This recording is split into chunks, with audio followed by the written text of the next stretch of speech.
With quite a bit of delay, good evening everyone and welcome to another round 5 to be exact, of the PSGL F4 Championship here in Bahrain at the Sakir International Circuit. My name is Felix. I'm very sorry that we are already about 9 minutes into this qualifying session, but I had some internet issues which I hope are fixed now. Knock on wood, I don't want to jinx anything, and I am not alone. I am joined by Jake. Good evening. Yeah, good evening. We're the kings of the awful internet, hence why I've had to wait for you to be able to stream because I'm not much better at it either. So yeah, good to be back. It doesn't feel like round 5 because it doesn't feel like I've actually commentated much this season yet. But better late than never, and so far at least it looks to have been a very unpredictable, exciting season. So let's see what happens tonight, I guess. Yeah, I mean, we only managed to commentate the entire round of Singapore this season so far as a duo, but hopefully that's going to change from this point onwards because I hope that the internet is now more or less stable, the stream is working fine. In case it isn't, let me know in the chat please so I can see it. But yeah, most of the time it was just internet related for both of us, or health related for you last week. So it's good that you feel a lot better. And for me, it was internet related once again last week, when we were in Austria, where I only saw half of the race. But there was then kart racer who took the race win in the end after many drivers around him, yeah, cracked under the pressure, like Nico, like Danielle, who were up there in that championship fight and have now dropped back a little bit. And for your information, kart racer is actually the only driver. We are only at round 5, but kart racer at this point is already the only driver on the entire grid to have scored points in every single one of those 4 rounds. So you have a few drivers that haven't started a round and have gotten points in every round they've been in, but he's the only driver to have actually scored a point at least in every single round so far, and in round 5 that is extraordinary.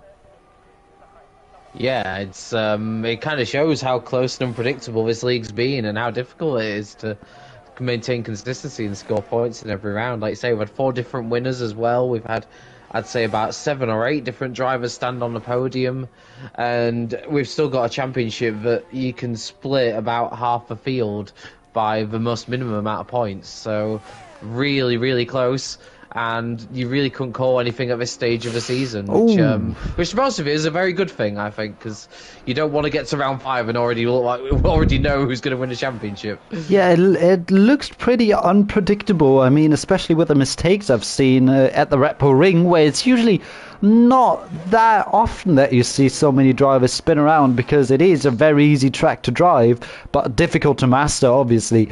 It's a whole different thing to be consistent around the track and to be consistently quick around the track. That's definitely a whole different case. And we just saw Julian having a little spin at the start of the second sector, and I think Bahrain. What happened there? Yeah. So I was just watching Daniel, who's in P2. He was improving, but he's also had a spin around turn 11. On the exit of turn 11, he was looking like he was about to take pole off Francesco, who himself was improving but invalidated around the final corner. Oh, speaking of taking pole, it's going to be Nico, who has a major improvement, and he takes provisional pole a couple of minutes before the end. That was probably his penultimate run in this session. He looked to have improved quite a lot in the first and second sector. Didn't improve that much in the final one, but it was enough to take provisional pole from Francesco for the moment. Yeah, time's super close at the moment, and those mistakes of Francesco and Daniel costing them their chance to improve, and Nico goes and snatches pole position away. So shows how those small mistakes can really impact you. Everyone, I think, has got time for one more lap if they pit now. I was just waiting for the yellow flag icon to disappear. But yeah, most drivers now coming into the pits and getting ready for their final run. I don't know if there's anyone currently on a lap. I saw Fleddy improve to P5. Rodaz, I think, has just gone up to 13th. But yeah, not massive improvements. And Rodaz is a bit of a strange one, really, because we saw him win at Singapore basically by being a roadblock. But he's not. He's struggled for points since then, and you almost wonder if it's a case of the tracks around, apart from Singapore, being quite easy to overtake on. You can't really hold drivers up as effectively as you can at Singapore. So Rodaz may be looking for a bit more outright pace if he's going to stand on that podium again. Yeah, Bahrain as a stand-in for Baku, as it wasn't scheduled. As Diogo Silva had a little snap of oversteer coming around the long right-hander of turn 12 right before turn 13. He had to keep the car out of the wall. He managed to do so quite well, but that has cost him quite a lot of lap time, and that was his lap then done. Once again, he loses the rear end, but that doesn't matter as he's entered the pit lane only just now. It looks like Slash and Provatox will be the first two drivers to show us what they have still in store for the final lap. Yeah, Slash, our race winner in France a few weeks ago. So you can see what he can do. The only round he didn't score points in was the opening round at Spain, where he didn't finish. So he's looking pretty strong. You've got two Alfa Romeos leading the way in the championship currently. Rue Hullet is actually in second in the championship, despite the fact his best result is a couple of third places. He hasn't actually had a top two finish, but finds himself in the top two of a championship. And you look at the standings and you just wonder if consistency may be the key to winning this championship, because there isn't really any one driver who you can say has a distinct advantage. It's not like last season in F3 where we had Max, who you could just tell in the second half of the season was the quickest driver out there. Yeah, but don't say that too early, Jake. I mean, Max didn't seem to be that dominant in the first half, but in the second half, I don't know what happened to him, but he came out of that little break with such a dominant performance all the way till the last race. It was really great to see a driver step up his game so much within just a matter of a couple of races. For the excitement, it wasn't that great, but still, it was good to see drivers improving that much. Slash through turn 2, he invalidates, but that was the good thing for him, that he went out so early because he has got time to set another lap. Yeah, which means Provatox behind him will be the next one to see if he can improve. Just a nice little bit of info for you as well. The driver we just mentioned there, Max, the last season's F3 champion, is currently leading the F1 championship this season.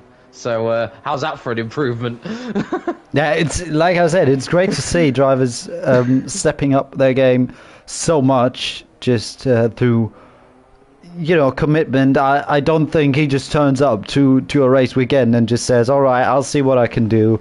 I'm pretty sure there goes a lot of time and effort into practicing, perfecting every single corner, and leading an F1 championship in PSGL is something quite special. Provatogs won't be leading this championship after this lap, but he will improve slightly as it stands, but not enough to move him up a position just yet. Let's see if he can maybe improve even more in the final sector to at least bring him up the field just that tiny little bit more. Currently only P17. Where does he end up? It's P8 with quite a big of an improvement in that final sector. Good stuff from the Alpine driver. Yeah, nice improvement there, because there was a bit of a gap in front of him, so he needed to find a bit more time in that final sector, and he hooked it up very nicely indeed. Singapore was such an outlier. Provatox finished second in that race. He also hasn't scored a points in any of the other rounds. So, yeah, with the race we did commentate on was a bit of a weird one, really, because none of the drivers at the front in that one have really backed it up since then. But Francesco is one to keep an eye on here. P2 at the moment, but he's a tenth and a half up on his lap time, which will be enough to get pole position. Now, last time he invalidated at the final corner, so I'm sure he'll be might be a bit careful not to do that again, although he ran it right up to the limit. Here we go, but up to the line. Surely this is pole position for Francesco, and it is. A 1:27.611. Can anyone beat that? It looks like Houti Roland couldn't, just a bit more than half a tenth away from provisional pole. Daniel still out on the track. It's very, very difficult in the heat of the moment to pronounce Daniel and Danielle differently, but it looks like Danielle. Daniele. Yeah, it's difficult. Daniele is but on a very good lap. Oh, it's only P2 100 of a second in between the two of them. Can Daniel beat it as he comes around the final corner? Let's see where he ends up. It's only P3 for him. 11 thousandths of a second. Nico still out on his lap, but he doesn't look like he's improving, and he spins it around out of turn 13, and that is all his hopes done for pole position. And wow, look at how close that field is. Julian's lap has been invalidated already, so that is going to be your grid for round 5. And what an end to this session. Francesco there with a brilliant lap, and you said he was going to take it careful through the final corner, but he didn't. He was absolutely on the limit, just with a tiny bit of his tyre still on that white line to keep it inside the track limits. Danielle only 10 thousandths behind, and then Daniel 11 thousandths behind. And even behind that, even Nico in P4, not even half a tenth behind him, and Guti Rollet as well, just a bit more than half a tenth. Great to see the top 5 only being separated by what is not even 600ths of a second. I remember the first round at Spain and Francesco and Slinky being so quick in the McLarens, and Francesco there showing us again what he can do. He was the race winner at Spain, but again he struggled to back that up since then, but that was a super lap. And you mentioned about it being difficult to differentiate between Daniele and Daniel. I mean, they're not making it easy, are they? I mean, they put themselves right next to each other as well, just to add to the problem. Yeah, and just 1,000 separating them. And especially if I would just see the team names written out, like AlphaTauri and Alpine, I would just look at the first 3 letters and still wouldn't be able to tell who's who. So it's going to be a tough task for us now at this race start, but I'm absolutely here for it, and I think we're on for a pretty good one, is if qualifying is anything to go by.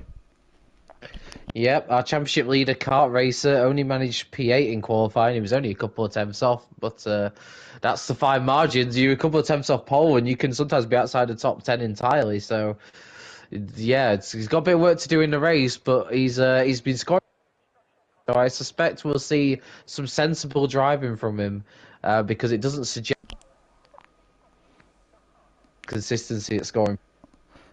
I don't know if it's your headset because it doesn't sound laggy, but sometimes your audio just cuts out. I think I hope it's the headset because it doesn't sound laggy, so I reckon it must be something there. I'll try and keep my controller steady, so hopefully it's a minimal issue.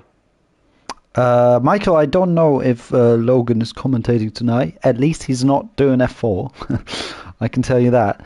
But we're only 7 seconds away from the race start for round 5.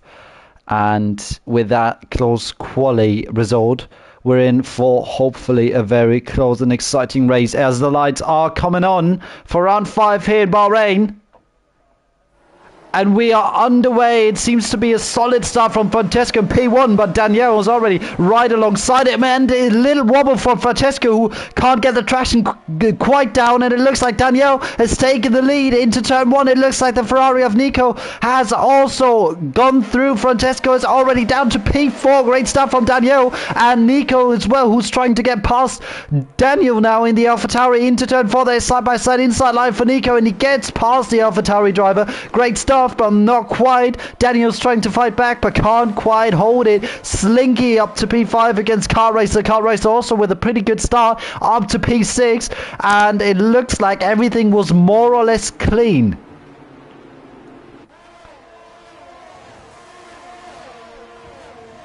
Aztec, in case you are talking, I can't hear you right now,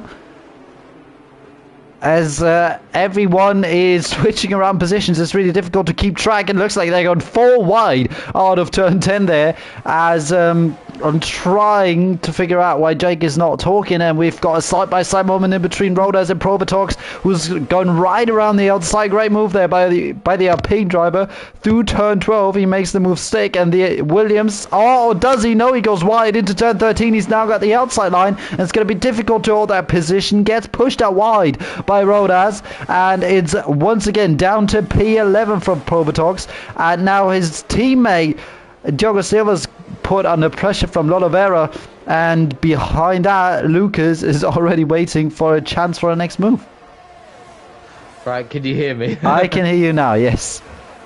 Right, okay, good. So, yeah, it's what a disastrous start for Francesco. You don't usually see the pole sitter lose that many positions at the start, and he nearly lost more, but Kart Racer put an adventurous move on Slinky into P5. Oh, we got a spin from Sabi in the back. I think that's after turn 3. I don't know if there was any other cars involved, but it looked kind of odd. It looked like a very late loss of traction from Francesco. I mean, his immediate getaway was quite well, and also the first phase of the start was quite well, but then suddenly he lost the rear end, had a huge snap of oversteer, had to correct the car, and as soon as Daniel and Danielle saw that, they pulled alongside, and you know, Nico, great stuff, took the inside line into turn 1, used all that chaos that was going on ahead of him to move up all the way into P2. Yeah, there's no real change as well in the tyres that everyone selected. The only two different ones are the two drivers at the back on mediums, which is not where you'd expect to find them. But the one driver who I'm really surprised at how bad of a start they've had is Slash. He's dropped from 9th all the way down to 15th, so I don't know what happened to him, but a driver who I fancy to do quite well, and he's not had a very good start. Yeah, a little bit of a defensive move, and we can see Francesco's trying to make up some ground after the places he lost, and some contact with Nico. I think that was Daniel who hit the Ferrari coming down into turn 1. I think he just braked that little bit too late, and that was enough to set the Ferrari round. And there goes Car Racer then, our current championship leader, last week's winner, is trying to have a look down the inside into turn 4 on Francesco, but he can't quite get the move done. Daniele's loving this out front, but what a unfortunate moment for Nico. It's good that he's recovered his way to P7, but he was really the innocent bystander in all that, but they were so focused on each other, I think, Daniel and the McLaren, that they kind of forgot about Nico in front. And a spin from Toxic Tomato at the back. He's dropped down to last place with that. Yeah, you see that instant happen all the time where you just the car in front gets collected because it's almost like you just kind of forget there's another car in front of you.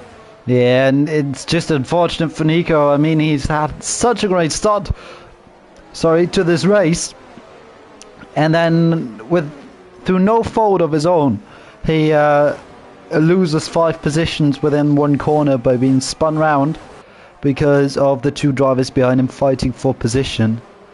And Kart Racer would say thank you very much. He's moved up 4 positions now within the first 4 laps. And Daniel as well in the Alpine. I mean, he's got a 1.6 second gap now, which he's going to feel pretty comfortable with. Yeah, and if these guys keep battling behind him, that gap might potentially grow even wider. So, yeah, the Kart Racer's just been picking off those positions nicely and just staying away from the chaos, I guess. He nearly got P3 off Francesco, but it was really well defended from the McLaren driver. I'm interested to see what Nico can do after that spin. I don't think he got any damage, so it'll be interesting to see if he can start recovering. And he's lost positions, but he's still in touch with that group of cars that he was involved with before. But it's a lot of work to do, obviously, now. There's 5 more cars in between him and the leader than there were before. And once again, a spin from Lynx, I think that is. And it looks like he's had a collision with Toxic Tomato, who's also down in 19. I don't know if that's a bit of car parts missing, or is that just the way the Mercedes is built? I'm not too sure, if I'm honest. Need to check with Julian's car. Alright, looks like it's just the floor that is built like that on the Mercedes. Never realized. Alright. But you can see, and I mean, Daniel in the Alpine, he must feel so comfortable right now. 1.8 second gap, he's extending. He doesn't need to look behind him. He doesn't have to think all too much about his battery charge. I mean, it's a great position to be in, and as soon as Francesco tries to make a move, he's going to gain even more time, and he's going to hold for Daniel to keep on that as Nico tries to get past Fleddy there into turn one, and there's more contact in between Nico and other drivers. This time, though, Nico was actually involved in that, and it looks like he's lost the position instead of gaining one to Ruti Gullit, who was sitting right behind him and just took use of that situation as Nico couldn't quite get past Fleddy into turn one, and that was enough of a chance for the Alfa Romeo driver to get past him and up into P7. Yeah, further down it looks like Provatox was involved in an incident and he's dropped quite a few positions as well. Don't think he's got any damage, thankfully, but that gap now over 2 seconds between Danny Elliott and Daniel, and it looks to me like Daniel's very much driving in his mirrors at the moment. He's very much under pressure, and it looks to me like Francesco has a good deal of pace and wants to try and utilise it by getting in front of the AlphaTauri. Problem for Francesco is we just saw what happened to Nico once you don't get the move done and the driver behind is so close already. He's going to use that chance, and if you don't make the move stick, then it's going to be the car behind that makes use of that situation, and you're going to lose a spot instead of gaining one, and that will put you in front of even more work Here to he do. comes. Yeah, but that looks like a pretty easy pass. Yeah, he was so close. Oh, he's ran wide. That was a bit unnecessary, really, and he's given Daniel a chance to fight back here. Can Daniel get the position straight back from Francesco? He's got the DRS, I believe. No, he hasn't. And yeah, Francesco does keep hold of P2, but he made that a bit harder than it needed to be. Yeah, and especially he made it even easier for the Alpine of Daniel in first place. Look at the gap. It cost him around half a second. If he would have just, he could have just braked at his usual braking marker board probably, or a couple of meters ahead, and he would have easily made the corner and made the overtake, but he decided to brake a bit later, and that cost him quite a lot. Brought Daniel back into that fight, and maybe kept Daniel inside that 1 second DRS window now. But you can see that kart racer also has a lot more pace than what Daniel has at the moment. Looks like Lynx has a nightmare of a race this evening. There's a reason why Red Bull are rooted to the bottom of the constructors, and it's looks like it's playing out for the back there. And yeah, it'll be interesting to see what Francesco can do now. He's got past Daniel, but it's difficult until you get out of that 1 second window to try and shake off the cars behind, and that's going to help Daniel defend against Kart Racer, which, to be honest, I think he does need that help because Kart Racer's all over the back of him.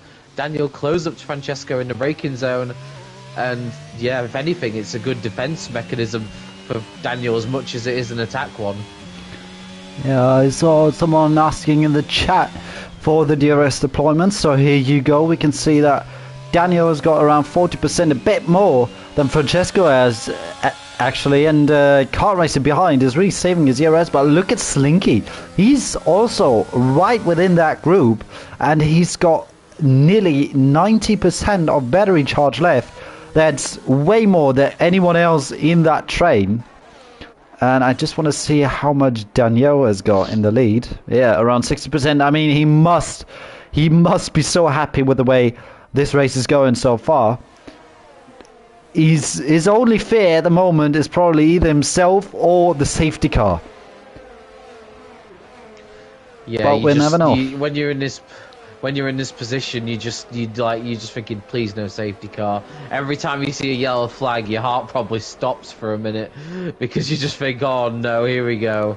Especially when Lynx is out on track by the looks of it, because he's bringing out a yellow flag every other lap, to be honest. And yeah, it's not going to be calming Daniele seeing that, but we'll see down his pit straight if anyone can make a move stick. It looks to me like the train kind of stops at 9th place, and then you've got to get back to Diogo Silva Daniel not close enough to Francesco. But the important thing for Daniel is he's not being dropped by the McLaren, and that's enabling him to keep hold of P3. I'm not even sure if Daniel actually wants to get past here, as it looks like Lucas and Broders are fighting it out for P12 outside the points, but still there goes Slash trying to, you know, get some redemption for his bad start to this race, but he can't quite make use of that loss of rhythm that Broders has just faced after being overtaken into turns 1, 2 and 3. But I gotta say, I'm not quite sure if Daniel actually wants to overtake. I mean, look at... He can manage his ERS quite well. He's using less than Francesco is, who was around 30%. And, I mean, Daniel's got 46%. Which is quite a big difference. And even though he doesn't use it, he gains all that time he loses it. He loses because of it back on those DRS straights. So it's a comfortable position to be in at the moment, if I'm honest. Yeah, the one driver at the moment I'd say who's saving their ERS the best in this train of cars is Slinky in P5. He's got 70% battery, and he is just a bit in danger of falling out of the DRS of kart races. So he may have to start utilising that a bit more, because he cannot afford to lose that DRS, otherwise he'll be massively under threat from Fleddy. Yeah, and it looked like he had to use a little bit more. In the background we can see Broders being attacked by Lucas once again, other way around. Broders just picked up that spot that he just lost, and he had to give it back, it looks like. Slash and Lucas once again fly past, and Rodaz. Slash has gained both positions because of that. It looks to me like Rodaz has got some damage on his front wing.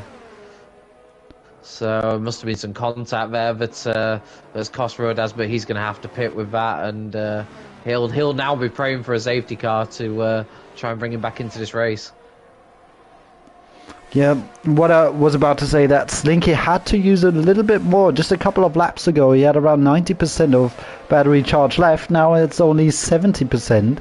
It's not looking like he's saving that much at the moment, so maybe he has a little bit of a pace deficit at the moment in comparison to the guys ahead.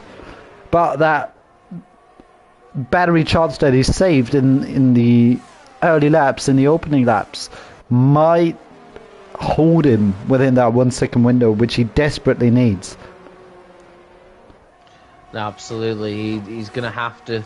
I mean, he's staying within the window at the moment, which is good, because Fleddy was looking very dangerous behind him. Daniel, again, just keeping an eye on him, but he's happy sitting in P3 at the moment. Just, you know, it's a comfortable position for him to be in, and obviously a lot of these drivers may now be starting to think about the pit stop phase later on in this race to try and make some positions up, because that could be the difference when you're stuck in such a tight group of cars. I'm right now thinking of what the smartest situation for each driver would be. Oh. If you were Daniel... Oh yeah, it looks like Provatox. Yeah, you can add him to the list of drivers who are having a horror night around Bahrain. I tell you what, that would be a cruel irony if Provatox brought out the safety car, because it's this Alpine teammate who really is the last driver who wants it. It's really a tale of two Alpines in this race, because one is very much having a different race to the other. If you were in Daniel's situation right now, would you do the same as Francesco does, or would you do the opposite? Because if I'm honest, I wouldn't mind sitting in that DRS window of Francesco, and I wouldn't want to risk losing it, because it looks like Francesco has got a little bit more pace. As Slinky has now lost the DRS 2-car race ahead, and I feel like Daniel would not be able to go the same pace that Francesco is at the moment if he would be outside that 1 second window. Yeah, and that's really the key for Daniel. It might be worth him almost doing the same strategy as Francesco, because He'll want to stay close to him, and it might be difficult for him to pull off that undercut or overcut if he doesn't feel like he's quite got the pace. And he's got Kart Racer behind him who's looking quite dangerous. But Slinky, for me, is the one to keep an eye on here, just because he has lost the DRS, and now he could come under threat if he can't get back within that second. Oh, Fleddy's gone round! Fleddy got too much on the curb going into turns 9 and 10, and he's the one who's lost the positions, and he's going to fall behind his teammate Marcel Grosny. And just as I was saying Fleddy was going to be on the attack, it's him that makes a mistake. I didn't even catch that because I was too focused on the minimap, seeing another yellow flag from links. And suddenly both their Martin drivers... Good timing. And suddenly both their Martin drivers are right next to each other. But I'm pretty sure Freddy will be more unhappy than Marcel will be at this point. And it looks like Kart Race is now really trying to close the gap to Daniel in front. As with each and every lap, we're getting closer and closer to that pit window.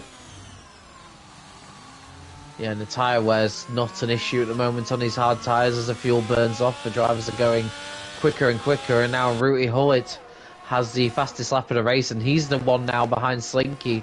So I'll keep an eye on him and see if he can make a move, and hopefully don't jinx him like I seem to have jinxed Fleddy a lap ago. But you're just starting to see the gap come down between Daniele and Francesco. It is worth noting, of course, that Francesco's ERS level is quite low, so that may be part of it, but Daniele just losing a bit of time to the chasing group behind him, but he still has a decent 2-second buffer. Yeah, maybe he's already thinking, you know, being able to react to an undercut from the drivers behind with his ERS usage. I mean, you want to have some spare energy if you are the leading car. As long as you still have a solid gap to the drivers behind, you can easily react to an over or an undercut with some, you know, unused battery charge, and that is what he's trying to do at the moment, and that is what he needs to do as well, because he has to think about the tactical game, maybe even a bit more than the drivers behind. Yeah, and we talked about Slinky losing a DRS. I mean, he's got back within it, but he's had to absolutely destroy his battery to do so. He's down to like nearly 10% now, it was, as he got to the braking zone. So, yeah, he's going to be, I think, quite vulnerable when the pit stop phase comes around, because ultimately those that do save their battery at this stage of a race are going to be in a better position for it. When the drivers come into the pits, and there's quite a few in this leading train of cars that are struggling a bit on that front. Yeah, and I'm not quite sure if Nico has maybe picked up some damage, because he looked to be a bit quicker than what he is at the moment, and he doesn't have much energy left either.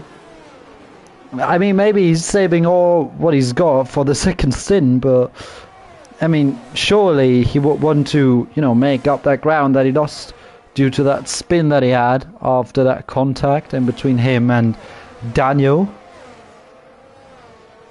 I mean, I've just watched him through a couple of corners, and the car doesn't look particularly happy, I'll say that. So I wonder if he's maybe got some floor damage or something like that, something we can't see.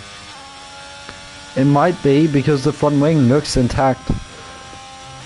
But, you know, floor damage affects the car a lot more than in terms of predictability than the others do. Rooty Hullet dives into the pit lane as the first driver. Yep, Daniel close, and I swear Rooty Hullet was about to have a good run on Slinky, so that's slightly surprising. I mean, we say, does Nico have some floor damage? His car doesn't look like it's behaving very well, and then he does a fastest lap. So I don't know. Maybe I just read that all wrong. Yeah, that's why we are the commentators and those guys are the drivers. But yeah, the interesting choice from Rooty Hullet there. Lucas and Sabi also both in the pit lane, and it looks like the first couple of drivers are starting to go for an undercut on the drivers around them. That's maybe why, you know, Hutihulle decided to go for the undercut because he saw he had a good run. He was getting closer and closer as Fleddy now goes back past his teammate after Marcel made a mistake and went wide through turn 10. Neither Aston Martin's like in that corner. Nah, and really, Lynx, please, if you do anything, please retire at this point, because you're really putting every single driver at risk of a safety car, and you would manipulate this race a lot by triggering a safety car. And that's not what we want, and that's not going to be what you want, because I think you'll face a penalty that you'll remember big time afterwards. Stewards don't like race manipulation. That was horribly wide from Francesco around the last corner there. I don't think he lost too much time because of it, because obviously it's not like gravel or anything, or grass or anything like that, but yeah, it was horribly wide. Fleddy pits. He was after he just got past his teammate. Oh, Nico spun! Spin from Nico through turn 3. And this time it was all on his own, not even another driver involved. Can he defend himself from Oliveira, who's trying to use that to his advantage, going around the outside through turn 4. Nico's using his ERS, but around the outside goes the Haas. Brilliant move there. I mean, fair enough, probably Nico's tyres were quite overheated, but to go around the outside through turn 6, sorry, that was brave, but that was great what he did. Yeah, very brave, especially knowing that Nico's tyres overheated, because it would have been easy for Nico's car to snap and go into Oliveira, so he put a lot of faith in the Ferrari driver there, and it was rewarded. So lovely move from Lowe to P7. With Marcel's mistake, you are just seeing that leading group just sort of spread out a bit. Slinky has also dropped off the back of Kart Racer, so, and I wonder if we're going to see any pit stops this time around. It's worth noting that Rooty Hullett's about 3 seconds in front of Fleddy, so Slinky they're pits. not too close. Yeah, that's not too surprising. Slinky probably thinking an undercut is his best chance against. So does Marcel, and he speeds. Oh, that's one of those penalties that you're gonna hate yourself for after the race, and he's gonna be very annoyed with that in case he loses a position because of it. And I'm curious to see, where does Slinky come out now in comparison to Hutihulle, who has just set a new fastest lap time, so those mediums seems to work an absolute treat for him, and they have in the entirety of that undercut as well, because he has just moved up into 9th place ahead of Slinky, where he was behind before. that was a beautiful lap, and that lap is ultimately what's gained him the position. Lovely stuff from Rooty Hullet, and Slinky didn't really have an answer for it. So, and he's got to now get his tyres up to temperature as well, so he's going to lose a bit more time while that's happening. So yeah, that was really nicely done from Rooty Hullet, and we'll just see how he does against Daniel and Kart Racer. I don't know how much they know about Rooty Hullet's situation, but I get a feeling if they want to be in front of the Alfa Romeo, they need to pit right about now. Yeah, because look at the gap in between Slinky and Hutihulle, and remember the gap between Slinky and Kart Racer was around 1.7. Francesco reacts now, and so they are all pitting. Do the other 3 drivers. And seeing how well that undercut worked for Slinky, Daniel should not wait all too long for his pit stop. No, absolutely not. I imagine he'll be draining a bit of his battery on this lap, and yeah, he is doing coming out of turn 3. So yeah, but here we go then. Where's Rooty Hullet going to be in comparison to these 3 drivers as he sets another fastest lap? He's on the charge right now. Here he comes. He's going to be in front of his teammate, and he's just behind Daniel, but with much more heated tyres. Surely he's going to have a great run here. And he's got the DRS as well. Oh, but you can see how much DRS Daniel has got in comparison to the Alfa Romeo behind, and that is what saved him. For now, has it? Turn 4, he's gone wide, And now Daniel's going to lose that spot to the Alfa Romeo driver of Gutiérrez, and he does a great move then. He uses that little mistake that he needed. He's got a very low amount of battery charge, but that was enough to put him up to 6th place now and right on the rear wing of Francesco ahead. Yeah, you'd say provisionally that's P3 once all the pit stops are out of the way, but Daniele needs a good lap here and he needs to get in the pits because he can't afford to stay out much longer. What's Daniele doing? He does indeed pit, so the race leader's into the pits.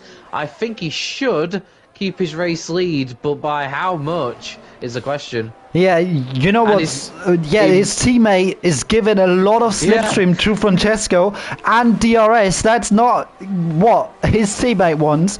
Daniel is probably going to lose a lot of time that he had before in terms of gap to P2, and that has gone down probably, but by how much? That is the big question. You can see him coming out of the pits just now, but it looks like it's a bit more than I actually thought. But remember, you saw those cold tires not being all too great, and a little touch in between Francesco and Provatox. Francesco a bit impatient there with the Alpine driver. Obviously he knows what the Alpine is trying to do for his teammate, who's currently in the effective leader. There goes Francesco around the outside, goes a bit too wide, and that's going to cost him the position to Gutiérrez. Maybe he had a little look once again into turn 6, but he managed to defend from the Alfa Romeo driver, but there he goes once again. It's now going to be the outside line through turns 9 and 10 for Gutiérrez, and that's not going to work at all, so he has to stay behind for a bit longer. But you can see that Francesco is not feeling great in that situation at the moment. Provatox is doing an absolutely brilliant job for his teammate. Daniele will be loving his teammate right about now, and Francesco will be so frustrated, but he knows every time he tries a move, he's running the risk of losing a place or two to the cars behind. And look at the train now behind Provatox. There's about 8 cars now, all bunched up together. Yeah, and as we look at that, is the definition of Formula 1. I mean, we just talked about how Provatox is costing his teammates some time because he gave Francesco the slipstream and the DRS, and he's now holding him up an absolute treat. And look how he is using his ERS deployment just in order to defend, to help his teammate out. But there goes Francesco there, maybe around the outside. Daniel in the background is trying to get past both Alfa Romeo cars, and he has done so. Can he slip through past Provatox as well? Little contact through turn 2, but he has to back out from there. Gutiérrez maybe with a chance now to fight back. Daniel has to defend the inside line. He doesn't, and there goes Gutiérrez once again to take that place back, but he just can't with the amount of ERS he has got. But Provatox has done an absolutely brilliant job for his teammate as he spins around. Oh, that's the end of that bit of teamwork. Provatox, though, has done more than enough, I feel, to help his teammate out. But he's kind of sacrificed his own race in the process. I don't think he was kind of running just outside the points, I believe, but he won't be scoring any points now. But I think he decided he'd made that sacrifice. He was going to help his teammate today, and it's kind of helped Francesco as well, because Daniel got held up for even longer, and now he's got a second gap between the McLaren and the AlphaTauri, and Daniel's got a fight here to get DRS. Yeah, I'm pretty sure though Francesco's going to feel a bit bamboozled with the Alpine just spinning once he passed him. Just a couple of corners later, the Alpine spins and gifts all the positions that he could have held behind. Watch out for the free. Alfa Romeos. Yeah, I mean, you saw Gutiérrez was trying to defend for a second there, but he does defend. That comes to a surprise for me, but around the outside he can't do much, and he has to give up on P5 for now. And Kart Racer up to P5 once again, and that's going to turn into P4 once Nico does his pit stop. And at this point I'm pretty sure that Nico is going for the soft tyre at the end. Yeah, I think that's he's probably thinking that's his best chance really of rescuing something from this race. And to be fair, with how much they've been holding each other up with Provatox, you never know, if he can get some good pace on the soft tyres, he could put himself back in contention come the end of the race. We'll have to see. Obviously, a late safety car would be beautiful for him. But Daniele now 3.5 second lead. He has, I mean, we've just seen Alpine and Alfa Romeo, two completely different approaches to teamwork. One driver sacrificing his race for his teammate, the two Alfa Romeos fighting like it's the last lap of a deciding race of the season. Yeah, well, they're in two whole different situations, to be fair, in terms of the team's performance. I mean, two drivers are essentially fighting for a chance for a podium, and one is comfortably in the lead while the other was just outside the point. And I think he was very happy to sacrifice that chance. Even though Provatox is not as far away as I thought. But did he make a pit stop? No, he didn't. Oh, okay. Never mind then. I thought he already pitted. And I was thinking, how was that possible? But it wasn't. He just didn't pit so far. And you can see, though, Francesco doesn't have that much ERS deployment left. And Daniel has caught back up easily inside that 1 second window, and he's only half a second behind now with about the same amount of battery charge. Yeah, and car racers definitely want to keep an eye as well, because he's saved a bit more ERS. I get a feeling Francesco and Daniel kind of drained their battery when they were fighting with Provatox earlier, and they're now trying to save some battery usage. But yeah, car racers again want to keep an eye on. He's looked really quick in this race, but he's never really been in enough free air for us to really see what he can do. Ooh, as Ruti Hullet goes way off the road. Oh, and a very dangerous rejoin there. He's definitely lost the DRS to his teammate now, but he nearly took Slinky with him. Yeah, I'm not sure about that. I think he should potentially let Slinky have that place, because he was...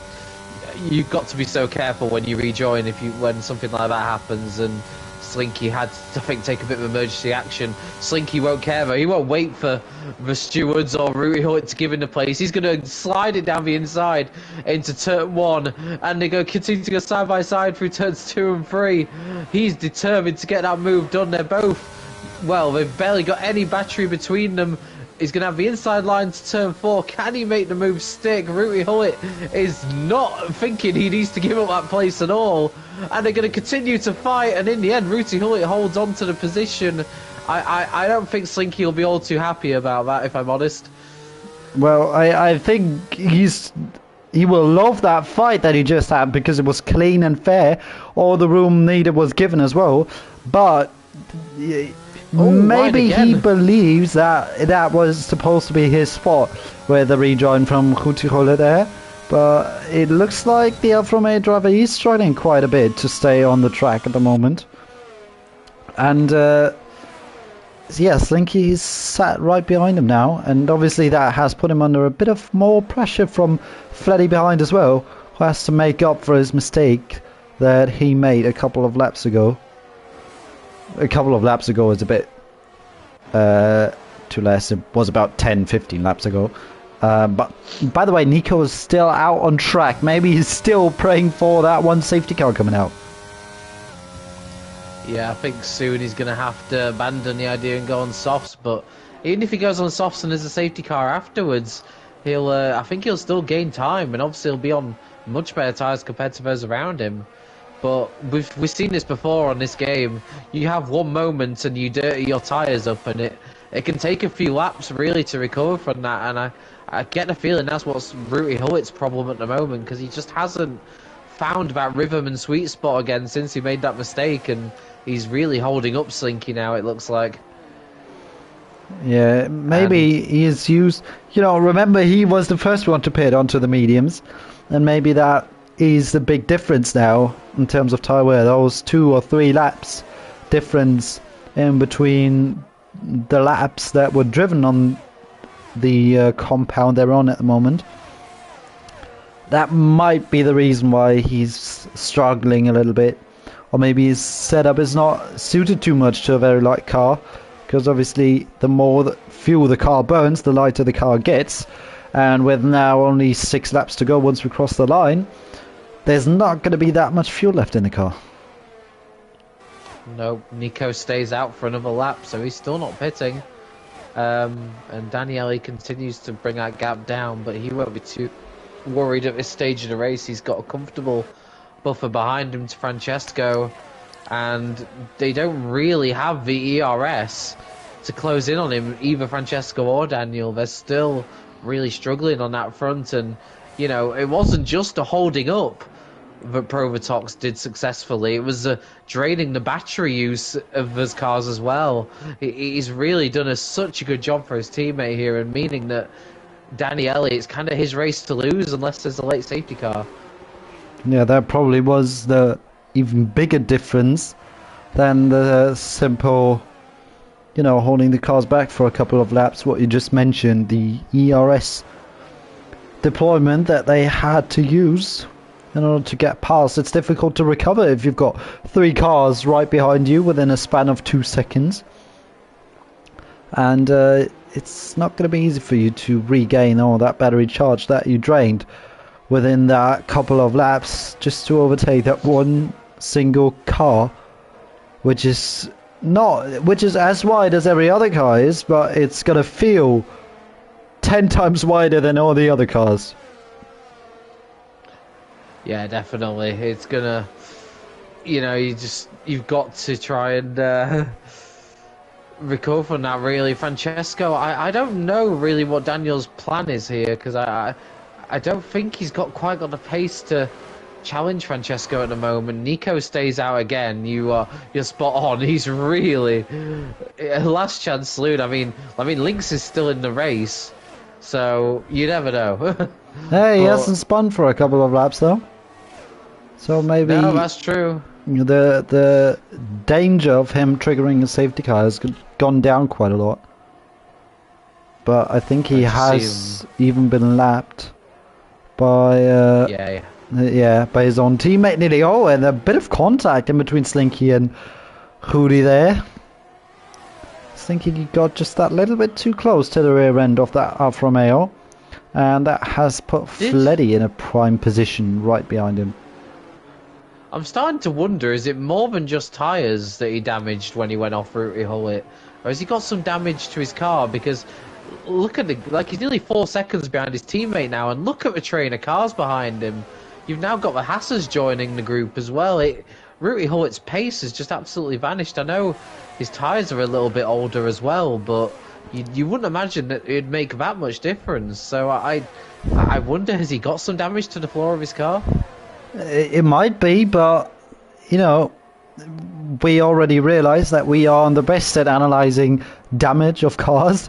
I mean, watch him put in a new fastest lap on lap 27.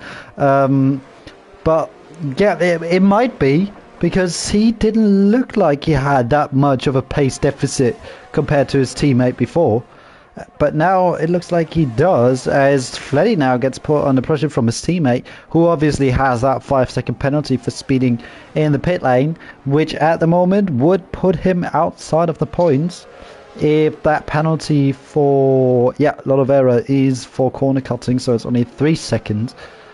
And Marcel's not going to be happy if he loses that 10th place, or at least a points paying position. He's definitely going to lose 9th, but he's going to lose even more than that as it stands.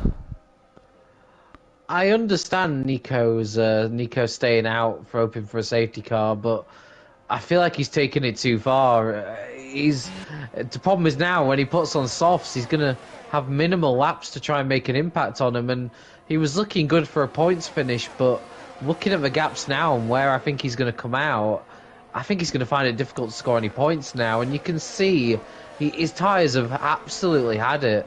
I don't know. I think he should have pitted a few laps ago if it was me, but I think he's thrown away any chance of points today. And don't forget, Nico is in the top 5 in the championship. You know, he's got, I assume, aspirations to win the championship. He stays out again. I don't know. I don't think it's working, and he's kind of just let Daniele go here, so there's no threat to the Alpine driver of him being held up by the Ferrari. Yeah, speaking of held up, it still looks like Daniel has got a little bit more pace, but he has barely got more ERS deployment left in comparison to Francesco ahead. But yeah, you know, I reckon after he spun for the second time when he was all on his own, he thought, all right, let's just do a all or nothing move, and it didn't pay off. It didn't pay off. Help me. It didn't pay off. It didn't pay off. And that kind of reminds me of Australia last season, F3, where we saw, I'm not quite sure who it was, but that was one of, I think, 2 races in the entire season where there wasn't a single safety car, and we had someone trying the exact same thing, well then retired with 3 laps to go, because there just wasn't a safety car coming out. And with all those safety cars last week, he probably thought there was surely going to be one this week. But it turns out that was one of the couple of races that we had this season that was going to be done without a single safety car. When he's now going to hold up Daniel. Daniel's not going to be happy with that. But to be fair, Nico doesn't have to let him through. No, it's for position, so in effect, but this is, the thing is, he looks like he's going offline to let him through, but he's not really letting him through. Oh, and that gives the chance to Kart Racer now. Oh, Kart Racer is going to love that. Well, Daniel's going to hate that, what just happened. He's got 0% of ERS deployment left. Kart Racer's got 30 and has gone just past Daniel without using a single one of it. It didn't even need to press the overtake button, as Fleddy has gone past Slinky as well. Daniel's going to be furious inside his cockpit. Oh, so Slinky's also lost a position when he was trying to gain one, a bit like Daniel, but Daniel must be thinking, you made that so much easier for everyone else. Why did you make it so difficult for me? You'd find it hard, especially obviously in the heat of the moment right now. You'd be thinking, was it something personal there? Because I don't know, Daniel would not be happy about that, and it's potentially cost him a podium. Yeah, not at all, but nothing to be able to be reported from Daniel's side, because it was all for position, and that is going to annoy him even more, because there was nothing against the rules, as Kart Racers just put in a new fastest middle sector of this race, and it looks like Kart Racers saved all that ERS to use it now with 2 laps to go. Once we cross the line, it's going to be the final lap as Danielle crosses the line just now. Kart Racer and Francesco are going to be battling it out for P2. No one's got penalties, and there goes Kart Racer, not only with the fastest lap but also with the move for P2, which looked very easy, and he's made it very easy for himself by that ERS usage that he had within those couple of last laps.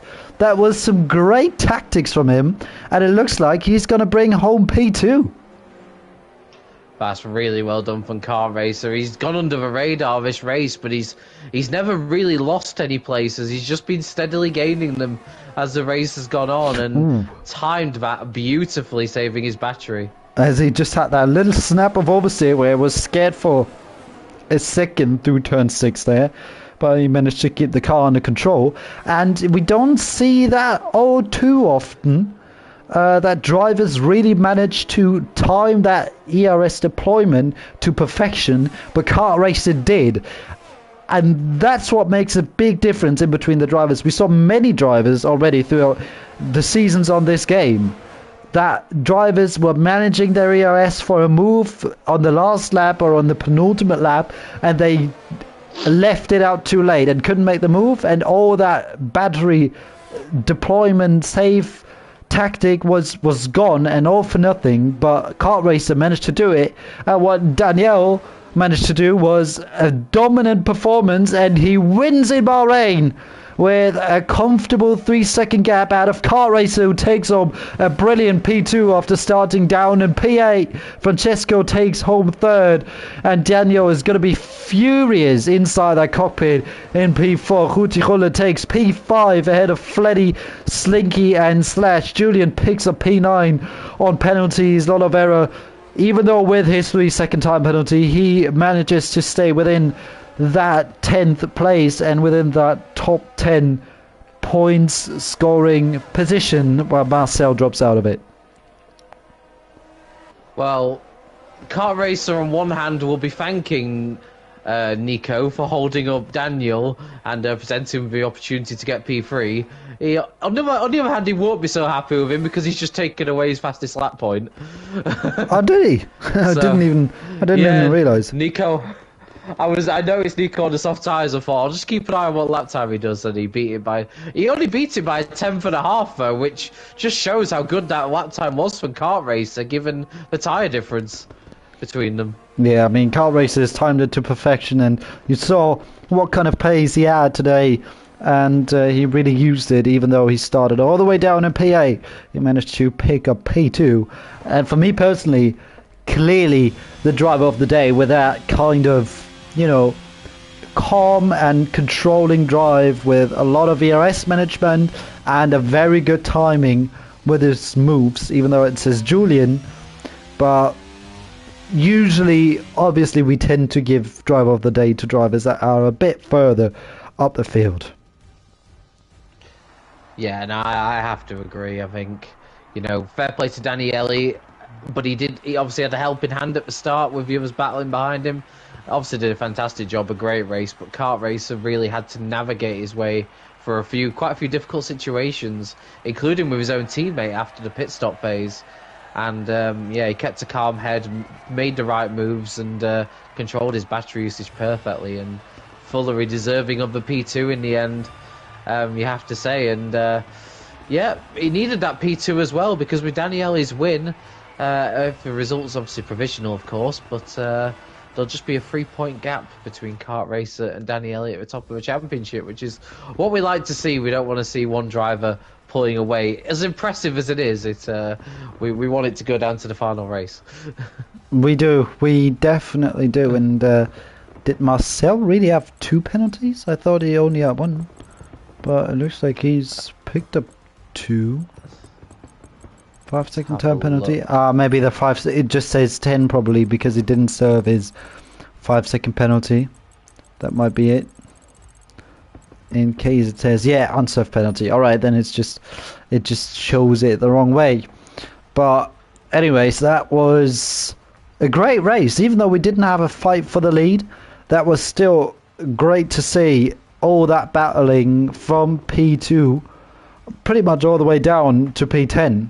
Which we didn't focus all too much on because in the top 5 the gaps were just that close. And also I'm pretty sure Daniel will have to thank his teammate Provatox for the job he did once the drivers who were right behind him pitted for the undercut. Well, I mentioned that Kart Racer won't be happy with Nico for taking away the fastest lap point, but just in case Provatox thought he hadn't done enough for his teammate, he took it away from Nico at the end as well, so it wouldn't have mattered anyway. And I can't help feeling that was a bit of tactics from Provatox going on to softs at the end as well. So, I mean, not many people are happy to take on the. I don't know. You could call it the Sergio Perez Valtteri Bottas role. Well, let's just call it wingman. Yeah. Well, Provatox played it pretty much perfectly tonight. Yeah, I mean, I think if the situation would have been the other way around, then I hope it's not a Red Bull situation and that Daniel would be the Max Verstappen of that situation, but I hope he would do the same for his teammate if the situation was the other way around. But it wasn't, so he did a great job and delivered us a pretty good show then in the end. Absolutely. Alpine, not often you can say that Alpine are a good example of team working together, but tonight they pulled it off perfectly. And for Kart Racer as well, really showed tonight why he's in the lead of a championship because, he drove a fantastic race. And maybe Otmar Safinow should take a look at the PSGL drivers rather than Esteban Ocon and anyone else in the world. But that has been it, ladies and gentlemen, for tonight here in PSGL F4. We had a great race, and we are hoping to be live next week at Monday, 7 p.m. UK time, as always.